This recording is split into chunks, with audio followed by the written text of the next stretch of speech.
Hello friends, मैं Serena आपके अपने चैनल फ़नी वोकैब गुरु में आपका स्वागत करती हूँ। आज हम केमिस्ट्री के इंटरेस्टिंग टॉपिक एटम यानी कि परमाणु के बारे में पढ़ेंगे, जो एग्ज़ाम पॉइंट ऑफ व्यू से काफ़ी इम्पोर्टेंट है। आज का जो हमारा कंटेंट है वो है परमाणु यानी कि एटम्स। एटम्स के रिगार्डिंग जितने भी क्वेश्चन आए हुए हैं हमारे प्रीवियस एग्ज़ाम्स में, आज हम उनको डिस्कस करेंगे वन बाय वन। क्वेश्चंस को डिस्कस करने से पहले आज हम पहले उनका बेस समझेंगे। बेस समझने के बाद हम क्वेश्चंस को डिस्कस करेंगे। तो देखिए एटम एटम क्या होता है। एटम्स को डिफाइन करने के लिए अलग अलग साइंटिस्ट ने अलग अलग थ्योरीज दी थी। जैसे पहले थॉमसन आया, फिर डाल्टन, रदरफोर्ड, नील बोर, अलग अलग साइंटिस्ट आए, उन्होंने अलग अलग परिभाषाएं दी, अलग अलग डेफिनेशंस दी एटम की। तो उन्होंने एटम के बारे में बताया। देखिए हमारा एटम क्या होता है। सबसे पहले जो काफ़ी इंपॉर्टेंट रहता है एग्ज़ाम पॉइंट ऑफ व्यू से, वो रहता है कि number of electron in a shell. जैसे कि हमें पता है कि हमारा जो न्यूक्लियस होता है, देखिए न्यूक्लियस के अंदर होते हैं प्रोटॉन और न्यूट्रॉन। प्रोटॉन पे होता है पॉजिटिव चार्ज और न्यूट्रॉन पे होता है न्यूट्रल, यानी कि उसके ऊपर कोई भी चार्ज नहीं हो सकता, और हिंदी में हम उसको बोलेंगे उदासीन होता है न्यूट्रॉन। प्रोटॉन और न्यूट्रॉन को अगर हम साथ में एक टर्म यानी एक नाम दें तो वो है न्यूक्लियॉन्स। यानी न्यूक्लियॉन्स क्या होते हैं? Proton plus neutron. उसके बाद आता है इलेक्ट्रॉन। इलेक्ट्रॉन क्या करता है? इलेक्ट्रॉन रिवॉल्व करता है सर्कुलर मैनर में अराउंड द न्यूक्लियस। अब देखिए प्रोटॉन पे चार्ज होता है प्लस, यानी कि, और न्यूट्रॉन पे जीरो चार्ज, यानी कोई आवेश नहीं, यानी कि कोई चार्ज नहीं होता। यानी कि हमारा जो न्यूक्लियस है, न्यूक्लियस पे चार्ज है पॉजिटिव, और जो इलेक्ट्रॉन्स होते हैं, इलेक्ट्रॉन्स पे चार्ज होता है हमारा नेगेटिव। क्या करते हैं? दो अपोजिट चार्ज एक दूसरे को अट्रैक्ट करते हैं और दो सेम चार्ज एक दूसरे को रिपेल करते हैं। यानी कि नेगेटिव चार्ज अट्रैक्ट होगा किसकी तरफ? पॉजिटिव की तरफ, इन अ सर्कुलर मैनर। उसके बाद देखिए अलग अलग एलिमेंट्स होते हैं, उनमें अलग अलग नंबर ऑफ शेल्स होते हैं, वो डिपेंड करते हैं उनका एटॉमिक नंबर कितना है। एटॉमिक नंबर को हम बोलते हैं परमाणु द्रव्यमान। अब देखिए पहली शेल होती है हमारी KLMN, यानी अगर n की वैल्यू 1 है तो आएगा K शेल, अगर n की वैल्यू 2 है तो आएगा L शेल, अगर n की वैल्यू 3 है तो आएगा M शेल, और अगर n की वैल्यू 4 है तो आएगा N शेल। अब हम पढ़ते हैं number of electron in a shell. तो उसका एक फॉर्मूला होता है, जनरल फॉर्मूला 2n²। n क्या होता है? नंबर ऑफ शेल, यानी कौन सी नंबर ऑफ शेल में हमें इलेक्ट्रॉन्स फाइंड आउट करने हैं। एग्जाम्पल देखिए, अगर हमें n की वैल्यू 1 लेनी है, यानी कि अगर हम K शेल के बारे में पढ़ेंगे तो फॉर्मूला क्या था हमारा? 2n²। जहाँ पे n है वहाँ पे वैल्यू रख देंगे 1। 2 इंटू 1 का होल स्क्वायर यानी कि 2, यानी कि जब पहली शेल होती है उसमें कितने इलेक्ट्रॉन आएंगे हमारे? सिर्फ 2। दूसरी शेल के लिए n की वैल्यू कितनी होगी? 2। यानी कि अगर हमें L शेल में number of electron find out करने हैं तो हम जो जनरल फॉर्मूला था हमारा 2n², उसमें n की जगह पे क्या रखेंगे? 2, यानी 2 इंटू 2 का होल स्क्वायर यानी कि 8। तो इस प्रकार हम n की values 1, 2, 3, 4 and so on put करेंगे और किसकी वैल्यूज फाइंड आउट करेंगे? नंबर ऑफ इलेक्ट्रॉन्स की। अब जो है काफ़ी इंटरेस्टिंग है ये वाला कॉन्सेप्ट, और इस कॉन्सेप्ट के ऊपर बहुत सारे क्वेश्चन आते हैं। इस कॉन्सेप्ट को अच्छे से समझना, क्योंकि अगर कॉन्सेप्ट क्लियर हो जाएगा तो क्वेश्चन सारे हो जाएंगे। देखिए वैलेंस इलेक्ट्रॉन क्या होता है? वैलेंस इलेक्ट्रॉन को हम संयोजक इलेक्ट्रॉन भी बोलते हैं। यानी कि जो हमारी आखिरी शेल होती है, आखिरी शेल यानी आउटर शेल में जितने भी इलेक्ट्रॉन प्रेजेंट होते हैं उनको हम बोलते हैं वैलेंस इलेक्ट्रॉन। अब देखिए वैलेंस इलेक्ट्रॉन यानी कि आखिरी शेल में कितने इलेक्ट्रॉन हैं, वो ही हमारे होते हैं वैलेंस इलेक्ट्रॉन।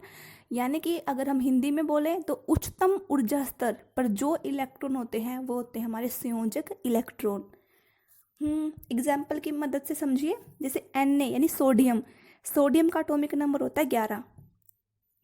अब हमें फिल करने इसमें नंबर ऑफ इलेक्ट्रॉन्स, तो आपको जनरल फॉर्मूला बता ही दिया गया है कि 2n²। देखते हैं पहली शेल में कितने इलेक्ट्रॉन होते हैं। पहली शेल में इलेक्ट्रॉन निकालने के लिए हम n की वैल्यू 1 पुट करेंगे, यानी पहली शेल में आ गए हमारे 2 इलेक्ट्रॉन। दूसरी शेल के लिए हम n की वैल्यू 2 पुट करेंगे, यानी हमारी नंबर ऑफ इलेक्ट्रॉन आ गए 8। अब देखिए टोटल नंबर ऑफ इलेक्ट्रॉन होते हैं हमारे सोडियम के अंदर 11। पहली शेल में 2 आ चुके हैं, दूसरी शेल में 8 आ चुके हैं, 8 और 2 10, यानी कितने इलेक्ट्रॉन बचते हैं? सिर्फ 1। यानी तीसरी शेल में कितना इलेक्ट्रॉन आएगा? सिर्फ 1। अब देखिए आखिरी शेल कौन सी थी हमारी? यहाँ पे थर्ड शेल, और थर्ड शेल में कितना इलेक्ट्रॉन है? 1। यानी जो आखिरी शेल में जो इलेक्ट्रॉन है उन्हीं को हम बोलेंगे वैलेंस इलेक्ट्रॉन, यानी कि संयोजक इलेक्ट्रॉन। अगर आपको वैलेंस इलेक्ट्रॉन अच्छे से समझ आ गया तो वैलेंसी समझने में कोई दिक्कत नहीं आएगी। अब हम पढ़ते हैं वैलेंसी क्या होती है। वैलेंसी को बोलते हैं संयोजकता। संयोजकता बोलो या फिर संयोजकता बोलो। देखिए वैलेंसी रिलेट करती है वैलेंस इलेक्ट्रॉन पे, यानी कि देखो मैंने यहाँ पे लिया है 1 2 3 4 5 6 7 8 तक हमने ले लिए। 8 हम मतलब ये नंबरिंग है इलेक्ट्रॉन्स की। कौन से इलेक्ट्रॉन? Valence electron. अब देखिए 4, पहले हम 4 को उठाते हैं। 4 हमारा यहाँ पे बेस की तरह एक्ट करेगा। 4 हमने उठाया। अगर किसी एलिमेंट में नंबर ऑफ वैलेंस इलेक्ट्रॉन 4 हैं तो 50% प्रोबेबिलिटी है कि वो इलेक्ट्रॉन्स का गेन करेगा और 50% प्रोबेबिलिटी है कि वो इलेक्ट्रॉन्स का लॉस करेगा। और अगर इलेक्ट्रॉन्स की जो संख्या है, जो वैलेंस इलेक्ट्रॉन्स की संख्या है, अगर वो 4 से कम है तो वैलेंसी वही होगी। मतलब अगर किसी एलिमेंट में नंबर ऑफ वैलेंस इलेक्ट्रॉन 4 से कम है तो जो भी आखिरी शेल में इलेक्ट्रॉन है वही कहलाएगी उसकी वैलेंसी। फॉर एग्जांपल हमने सोडियम देखा अभी। सोडियम की आखिरी शेल में इलेक्ट्रॉन है 1, तो उसकी वैलेंसी भी कितनी है? 1। लेकिन अगर वैलेंस शेल में इलेक्ट्रॉन 4 से ज़्यादा हो, यानी कि 5 6 7 और 8, तब जो वैलेंसी का फॉर्मूला आता है वो आता है 8 - n। यानी कि अगर हम कोई एग्जांपल ले कि जिसमें नंबर ऑफ वैलेंस इलेक्ट्रॉन 7 है, तो अगर हम उसकी वैलेंसी निकालें तो वैलेंसी होगी उसकी 8 - 7 यानी कि 1। अब देखिए, अब हम बात करते हैं आयंस के बारे में। आयंस हमारे कितने प्रकार के होते हैं? आयंस हमारे होते हैं 2 प्रकार के, कैटायन और एनायंस। कैटायन पे होता है हमारा प्लस चार्ज और एनायन पे होता है हमारा माइनस चार्ज, यानी नेगेटिव चार्ज। कैटायन पे पॉजिटिव, एनायन पे नेगेटिव। अब याद रखने की ट्रिक क्या है? कैटायन, कैटायन को हम बोलते हैं तो साउंड आती है कट की।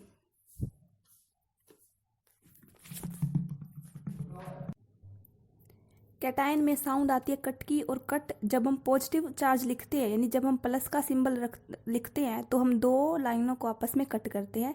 तो कैटायन से हम याद रखेंगे पॉजिटिव चार्ज और एनायन से हम याद रखेंगे नेगेटिव चार्ज। अब पॉजिटिव चार्ज कब आता है? पॉजिटिव चार्ज आता है जब लॉस ऑफ इलेक्ट्रॉन होता है, और नेगेटिव चार्ज आता है जब गेन ऑफ इलेक्ट्रॉन होता है। अब ये loss of electron, gain of electron किसकी वजह से होता है? लॉस ऑफ इलेक्ट्रॉन और गेन ऑफ इलेक्ट्रॉन होता है स्टेबिलिटी की वजह से। हमने फॉर्मूला पढ़ा था 2n², यानी कि number of electron in a shell, यानी कि पहली शेल में 2 इलेक्ट्रॉन होने चाहिए, दूसरी शेल में 8, तीसरी शेल में 18। अब अगर किसी एलिमेंट में आखिरी शेल में सिर्फ 1 इलेक्ट्रॉन है तो उसके लिए उसको या तो 7 लेने पड़ेंगे ताकि उसकी आखिरी शेल में 1 इलेक्ट्रॉन हो जाए, या उसको 1 अपना इलेक्ट्रॉन लॉस करना होगा। अब अगर उसकी आखिरी शेल में 1 इलेक्ट्रॉन है तो प्रोबेबिलिटी बहुत माइनस में होती है कि उसको 7 इलेक्ट्रॉन मिले और उसकी आखिरी शेल में 8 इलेक्ट्रॉन हो जाए, इसलिए वो अपने 1 इलेक्ट्रॉन का कर देता है लॉस। और वैसे भी अगर वैलेंस नंबर ऑफ जो इलेक्ट्रॉन्स, हमारे वैलेंस इलेक्ट्रॉन्स, अगर उनकी संख्या 4 से कम है तो वो लॉस करेंगे। अगर उनकी 4 से संख्या ज़्यादा है, यानी कि अगर नंबर ऑफ वैलेंस इलेक्ट्रॉन है हमारे 5 6 7 8, तो वो हमेशा करते हैं गेन। जैसे कि सोडियम के अंदर इलेक्ट्रॉन्स होते हैं 2 8 18। सोडियम के अंदर पहली शेल में होते हैं 2 इलेक्ट्रॉन, दूसरी शेल में होते हैं 8 इलेक्ट्रॉन और तीसरी शेल में होता है 1 इलेक्ट्रॉन। अब सोडियम को क्या करना है कि अपनी तीसरी शेल में भी 8 इलेक्ट्रॉन करने हैं, तो दो तरीकों से अपनी तीसरी शेल में 8 इलेक्ट्रॉन कर सकता है। या तो 8 इलेक्ट्रॉन हो या फिर इलेक्ट्रॉन हो ही ना, तभी स्टेबिलिटी आती है एटम के अंदर। तो सोडियम क्या करेगा? या तो ये 7 इलेक्ट्रॉन किसी से लेगा या फिर अपना 1 इलेक्ट्रॉन लॉस कर देगा। अब 7 गेन करना काफ़ी हार्ड है, लेकिन 1 इलेक्ट्रॉन का लॉस करना काफ़ी इजी है, इसलिए सोडियम अपने 1 इलेक्ट्रॉन का लॉस कर देता है। यानी कि सोडियम के पास वैलेंस इलेक्ट्रॉन थे हमारा 1, और 1 इलेक्ट्रॉन लॉस, जितने भी इलेक्ट्रॉन लॉस करेगा उतना ही प्लस चार्ज आएगा। जैसे सोडियम ने 1 इलेक्ट्रॉन लॉस किया तो सोडियम के ऊपर 1 प्लस आया, मैग्नीशियम 2 लॉस करता है तो मैग्नीशियम के ऊपर 2 प्लस आता है। एल्यूमिनियम 3 लॉस करता है तो एल्यूमिनियम के ऊपर 3 प्लस आता है। यही सेम कॉन्सेप्ट होता है हमारा एनायंस में, जिसमें गेन ऑफ इलेक्ट्रॉन होता है। फॉर एग्जांपल क्लोरीन, क्लोरीन की पहली शेल में है 2 इलेक्ट्रॉन, दूसरी शेल में है 8 इलेक्ट्रॉन और तीसरी शेल में 7 इलेक्ट्रॉन्स। अब 7 इलेक्ट्रॉन्स है क्लोरीन की आखिरी शेल में और क्लोरीन को करने हैं अपने 8 इलेक्ट्रॉन्स कंप्लीट। तो क्लोरीन क्या करेगा, 1 इलेक्ट्रॉन का कर लेगा गेन। जैसे कि मैंने आपको बताया था कि अगर नंबर ऑफ वैलेंस इलेक्ट्रॉन 4 से ज़्यादा है तो हमेशा गेन होगा और 4 से अगर कम है तो हमेशा लॉस होगा। तो क्लोरीन क्या करता है, 1 इलेक्ट्रॉन का गेन कर लेता है। अब 1 इलेक्ट्रॉन का गेन किया तो क्लोरीन के ऊपर आएगा 1 माइनस। ऑक्सीजन 2 का गेन करता है तो 2 माइनस। नाइट्रोजन 3 का गेन करता है तो 3 माइनस। तो जितने इलेक्ट्रॉन्स को गेन करेगा उतना माइनस और जितने इलेक्ट्रॉन का लॉस करेगा उतना प्लस। उसके बाद कोई भी एलिमेंट है तो उसके नीचे हम लिखते हैं उसका एटॉमिक नंबर और उसके ऊपर लिखते हैं हम उसका एटॉमिक मास। अगर कोई भी 2 एलिमेंट है जिनका एटॉमिक नंबर तो सेम है लेकिन एटॉमिक मास डिफरेंट है, उनको बोलेंगे हम आइसोटोप। और कोई भी 2 एलिमेंट जिनका एटॉमिक मास तो सेम है लेकिन डिफरेंट एटॉमिक नंबर है, उनको बोलेंगे हम आइसोबार्स। अब हम करते हैं वो क्वेश्चंस जो प्रीवियस एग्जाम्स में आए हुए हैं। पहला क्वेश्चन, पदार्थ का परमाणु सिद्धांत निम्न में से किसके द्वारा दिया गया है? पहला ऑप्शन है एवोगैड्रो, दूसरा ऑप्शन है डाल्टन, तीसरा ऑप्शन है न्यूटन एंड लास्ट ऑप्शन है पास्कल। और ये क्वेश्चन आया हुआ है एसएससी एमटीएस एग्ज़ाम 2014 के अंदर। तो इसका जो आंसर है वो है हमारा बी यानी कि डाल्टन। डाल्टन जो साइंटिस्ट थे उनका जन्म हुआ था 6 सितंबर 1766 के अंदर। और डाल्टन ने बताया था कि जो हमारा एटम होता है, जो परमाणु होता है, वो सूक्ष्म, अभाज्य और अटूट कणों से मिलकर बना होता है। यानी कि एटम अभाज्य यानी कि एटम के हम और टुकड़े नहीं कर सकते। जो सबसे छोटी इकाई होती किसी भी एलिमेंट की वो होती है हमारी एटम। और ये बात किसने बताई थी? हमारी डाल्टन ने। अगला क्वेश्चन है परमाणु संरचना के मूलभूत कण। देखिए इसमें पूछा गया है कि एटॉमिक स्ट्रक्चर के जो मेन पार्ट होते हैं वो कौन से होते हैं। तो हमने बताया था आपको कि प्रोटॉन, इलेक्ट्रॉन और न्यूट्रॉन, जिसके अंदर न्यूक्लियस के अंदर हमारे होते हैं प्रोटॉन और न्यूट्रॉन, और न्यूक्लियस के अराउंड जो रिवॉल्व करते हैं वो होते हैं हमारे इलेक्ट्रॉन। और ये पूछा गया था CHSL 2013 में और SSC MTS 2006 में। अगला क्वेश्चन, नाभिक के आकार की माप है। फर्स्ट ऑप्शन है AMU atomic mass unit, B option है एंगस्ट्रॉम, सी ऑप्शन है सेंटीमीटर और डी ऑप्शन है फर्मी। इस क्वेश्चन में हमसे पूछा गया है कि जो नाभिक के आकार की माप यानी कि जो हमारा एटम का न्यूक्लियस होता है उसको हम किस इकाई में मेज़र करते हैं, यानी कि कौन सी यूनिट है जिसके अंदर हम न्यूक्लियस के डिस्टेंस को मेज़र करते हैं। तो वो हमारी यूनिट है फर्मी। और एक फर्मी होता है 10⁻⁻15 मीटर के अंदर। अब आप इसको मीटर में याद रखो या फिर सेंटीमीटर में। अब देखिए मीटर को सेंटीमीटर में करेंगे तो 100 से मल्टीप्लाई करेंगे, यानी कि अगर हम मीटर की जगह सेंटीमीटर में इसको याद रखना चाहते हैं तो हम बोलेंगे 10⁻⁻13 सेंटीमीटर। अब चलिए अगले क्वेश्चन पे। अगला क्वेश्चन हमारा, रदरफोर्ड के परमाणु मॉडल के अनुसार परमाणु में इलेक्ट्रॉन होते हैं। पहला ऑप्शन है स्थायी, दूसरा ऑप्शन है केंद्रित, तीसरा ऑप्शन है अस्थायी और लास्ट ऑप्शन है इनमें से कोई नहीं। और ये क्वेश्चन पूछा गया था हमारा SSC CHSL एग्जाम 2016 में। रदरफोर्ड ने परमाणु मॉडल में क्या बताया था? रदरफोर्ड ने मॉडल दिया था और रदरफोर्ड ने बताया था कि हमारा एटम होता है उसके अंदर कुछ स्पेस तो होती है खाली, यानी कि जब उसने अल्फा स्कैटरिंग एक्सपेरिमेंट किया था रदरफोर्ड ने किसके ऊपर, एटम के अंदर, तो उन्होंने बताया था कि जो इलेक्ट्रॉन्स होते हैं किसके अंदर होते हैं, जो इलेक्ट्रॉन्स हमारे परमाणु मॉडल के अंदर होते हैं वो हमारे अस्थायी होते हैं। अस्थायी मतलब ये फिक्स नहीं होते एक जगह पर, ये हमारे रोटेट करते रहते हैं।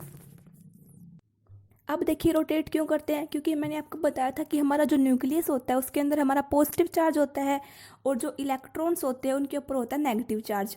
तो पॉजिटिव और नेगेटिव चार्ज अट्रैक्ट होते हैं एक फोर्स के द्वारा, और उस फोर्स को हम बोलते हैं विद्युत आकर्षण बल यानी इलेक्ट्रोस्टैटिक फोर्स।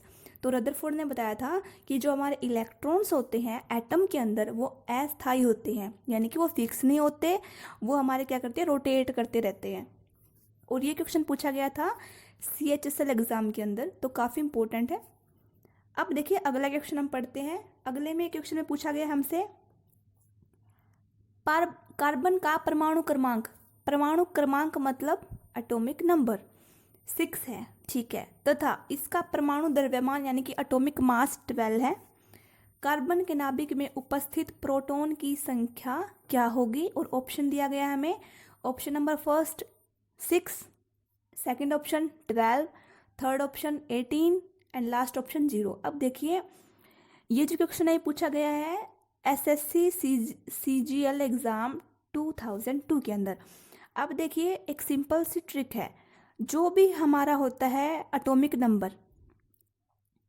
नंबर को हम रिप्रेजेंट करते हैं Z से, कैपिटल Z से, और एटॉमिक मास को हम रिप्रेजेंट करते हैं कैपिटल A से।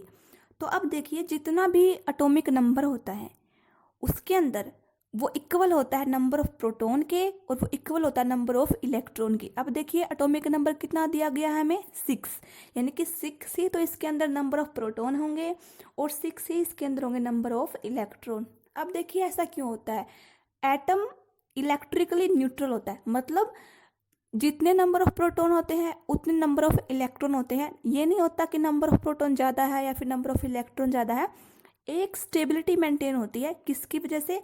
कि नंबर ऑफ प्रोटॉन जितने होंगे उतने ही होंगे हमारे नंबर ऑफ इलेक्ट्रॉन। चलिए आज के हमारे 6th क्वेश्चन पे डिस्कस करते हैं। जब हीलियम परमाणु यानी कि जब हीलियम एटम इलेक्ट्रॉन का लॉस करता है यानी कि त्याग करता है तब वो बनता है, डैश दे रखा है हमें और ऑप्शंस दे रखे हैं। नंबर 1 प्रोटॉन, नंबर B धनावेशित हीलियम आयन यानी कि positive helium ion, number C ऋणावेशित हीलियम आयन यानी कि नेगेटिव हीलियम आयन, और लास्ट ऑप्शन है अल्फा कण। और ये हमारा क्वेश्चन आया हुआ है SSC CGL एग्ज़ाम 2015 के अंदर। अब देखिए मैंने आपको जैसा कि बताया था, जब मैंने आपको आयन्स पढ़ाया था तो मैंने आपको उसमें बताया था कि जो इलेक्ट्रॉन्स होते हैं अगर इलेक्ट्रॉन का लॉस होता है तो आता है पॉजिटिव चार्ज, और जब इलेक्ट्रॉन्स का गेन होता है तो आता है नेगेटिव चार्ज। अब देखिए यहाँ पे क्वेश्चन में साफ साफ लिखा है कि जब हीलियम परमाणु यानी कि जब हीलियम एटम इलेक्ट्रॉन्स का त्याग यानी कि लॉस करता है तब उसके ऊपर कौन सा चार्ज आएगा? तो जब भी कोई इलेक्ट्रॉन का लॉस करता है तो चार्ज आता है उसके ऊपर प्लस, यानी कि जो हमारा ऑप्शन B है वो करेक्ट है, यानी कि धनावेशित हीलियम आयन यानी कि पॉजिटिव हीलियम आयन बनेगा। अब पढ़ते हैं 7th क्वेश्चन। निम्नलिखित में से कौन ऋणावेशित कण है? ऋणावेशित मतलब नेगेटिव कौन सा है? ऑप्शंस दिया गया प्रोटॉन, न्यूट्रॉन, पॉजिट्रॉन और इलेक्ट्रॉन।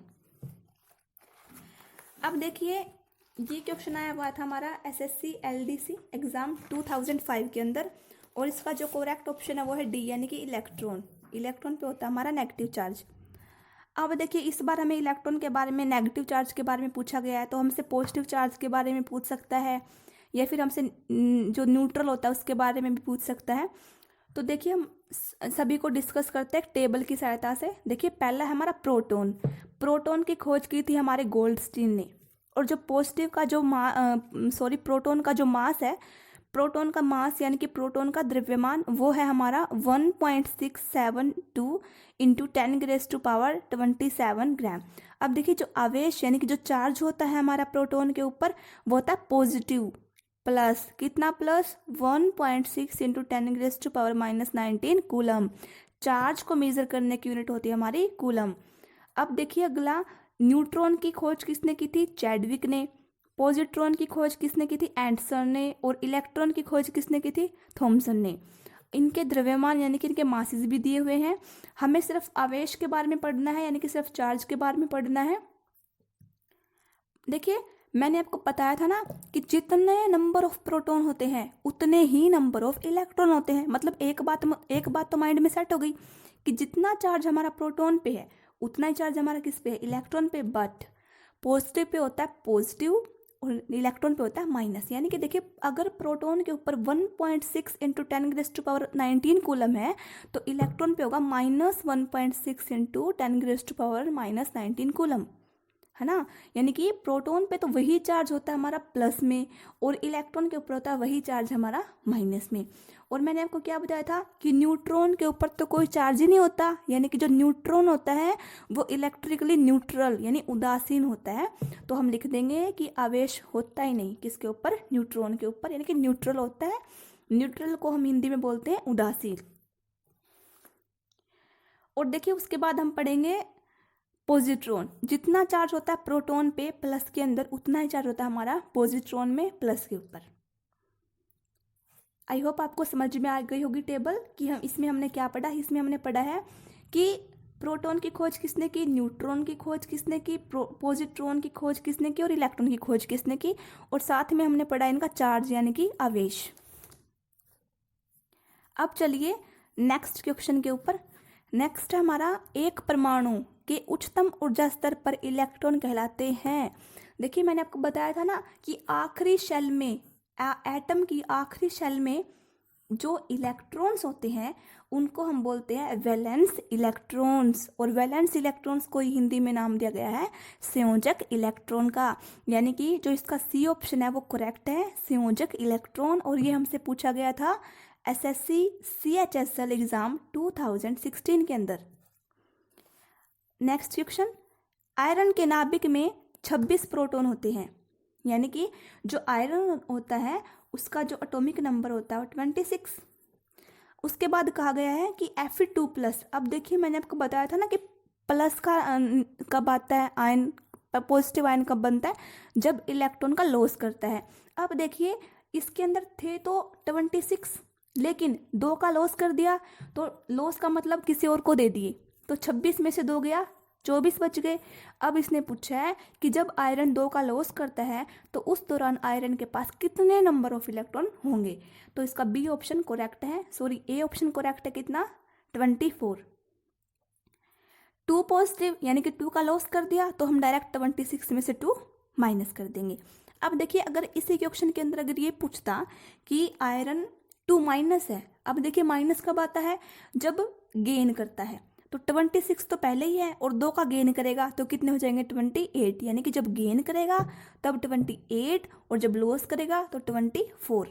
तो आपको जो स्टार्टिंग में हमने पढ़ाया था ना, आपको कॉन्सेप्ट बेसिक जो हमने आपको स्ट्रक्चर दिया था एटम का, आयंस का, आयंस कैसे बनते हैं, कितने प्रकार के आयंस होते हैं, 2 कैटायन, एनायन, कैटायन कब बनते हैं, एनायन कब बनते हैं, कितना चार्ज होता है, वैलेंस इलेक्ट्रॉन क्या होते हैं, वैलेंसी क्या होती है, तो पहले आप उसको अच्छे से समझिए, उसके बाद क्वेश्चंस डिस्कस करिए। अगर कोई भी आपको प्रॉब्लम आती है तो कमेंट सेक्शन में ज़रूर बताएं हमें। अब देखिए लास्ट, आज के जो हमारे लास्ट क्वेश्चन है उसके ऊपर डिस्कस करते हैं। न्यूट्रॉन की खोज के लिए नोबेल पुरस्कार से किसे सम्मानित किया गया था। अब देखिए न्यूट्रॉन की खोज, मैंने आपको ऊपर टेबल पढ़ाई थी, टेबल में हमने पढ़ा था प्रोटॉन की खोज किसने की थी, न्यूट्रॉन की खोज किसने की थी, पॉजिट्रॉन की खोज किसने की थी और इलेक्ट्रॉन की। तो ऊपर क्या पढ़ा था हमने, पॉजिट्रॉन की खोज, यानी कि जो हमारा किसका पूछा गया हमसे, न्यूट्रॉन का। तो देखिए न्यूट्रॉन की खोज किसने की थी, चैडविक ने, यानी चैडविक को नोबेल पुरस्कार दिया गया था। किसके लिए दिया गया था नोबेल पुरस्कार, न्यूट्रॉन की खोज के लिए, यानी कि डिस्कवरी की थी ना न्यूट्रॉन की चैडविक ने, तो उसके लिए चैडविक को नोबेल अवार्ड से सम्मानित किया गया था। और ये हमारा पूछा गया था एसएससी LDC एग्जाम 2005 के अंदर। अब देखिए कब हुई थी डिस्कवरी न्यूट्रॉन की, तो वो हुई थी हमारी 1932 के अंदर। इसमें क्या किया था, बेरिलियम और अल्फा कण यानी हीलियम, उसी को हम बोलते हैं अल्फा पार्टिकल्स, आपस में रिएक्शन करवाई थी। तो जो प्रोडक्ट हमें मिला था वो मिला था हमें कार्बन। अब देखिए आपने सुना होगा कि law of conservation of mass, law of conservation of mass के अंदर आता है कि मास can neither be created nor be destroyed but can change one form into another. यानी कि जो हमारा परमाणु द्रव्यमान होता है ना तो हम उसको बना सकते हैं और ना ही हम उसका विनाश कर सकते हैं, सिर्फ हम उसको चेंज कर सकते हैं, यानी ट्रांसफ़र कर सकते हैं एक फॉर्म से दूसरी फॉर्म के अंदर। तो देखिए अब काउंट करते हैं। देखिए बेरिलियम के ऊपर चार्ज था यानी कि एटॉमिक मास था 9, हीलियम के ऊपर था 4, 9 + 4 13, लेकिन कार्बन के ऊपर तो 12 होता है, तो एक का क्या हो गया लॉस। तो उसी एक की पूरी करने के लिए, उस एक की जो खाली स्पेस बच गई ना उसको पूरी करने के लिए आया था न्यूट्रॉन। जिसके ऊपर मास था उसका 1। और अब देखिए नीचे कितना है, बेरिलियम का एटॉमिक नंबर कितना है 4, हीलियम का एटॉमिक नंबर कितना है 2, तो 4 + 2 कितना हो गया हमारा 6। तो कार्बन के ऊपर भी कितना है हमारा 6, यानी कि जो न्यूट्रॉन था उसका एटॉमिक जो मास था वो 1 एटॉमिक नंबर है ही नहीं, क्योंकि इसके अंदर कोई चार्ज नहीं होता। अब न्यूट्रॉन की डिस्कवरी के लिए हमारा चैडविक को क्या किया गया था, नोबेल अवार्ड से सम्मानित किया गया था। आज हमने 10 क्वेश्चंस पढ़े हैं जो हमारे सारे के सारे प्रीवियस एग्जाम्स में आए हुए हैं और सारे के सारे काफ़ी ज़्यादा इंपॉर्टेंट है, और क्वेश्चन के साथ साथ हमने इनका बेस भी देखा है। तो आई होप आपको सारे क्वेश्चन से हमारा कंसेप्ट पसंद आया होगा। अगर आपको हमारा कंसेप्ट पसंद आया तो प्लीज़ कमेंट सेक्शन में हमें ज़रूर बताएं, और अगली आने वाली वीडियोस को देखने के लिए हमारे चैनल को सब्सक्राइब करें, हमारी वीडियो को लाइक और शेयर करना ना भूलें। Thank you.